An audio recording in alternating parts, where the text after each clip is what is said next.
ನಾನು ಅವನನ್ನು ಮೊದಲನೇ ಸಲ ನೋಡಿದ್ದು ಕತ್ತಿ ಅಂತ ಕೈ, ತಲೆ ತುಂಬ ಕೂದಲು, ಈ ಸಿಂಹಗಳಿಗಿರುತ್ತಲ್ಲ ಹಾಗೆ.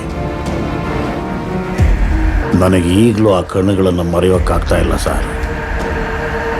ತುಂಬ ಪವರ್ಫುಲ್ ಕಣ್ಣುಗಳು.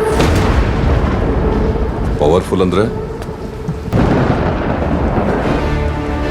ಅವಾಗ ಅವನ ಕ್ರೇಜ್ ಹೆಂಗಿತ್ತು ಅಂದರೆ ಎಲ್ಲರೂ ಅವನು ನೋಡೋಕೆ ಒಳಗಡೆ ಬರ್ತಿದ್ರು, ಹೊರಗೆ ಹೋಗೋವಾಗ ಅವನು ಫ್ಯಾನ್ಸ್ ಆಗಿರ್ತಿದ್ರು. ಹಂಗೆ ಅಣ್ಣನ ಕ್ರೇಜ್.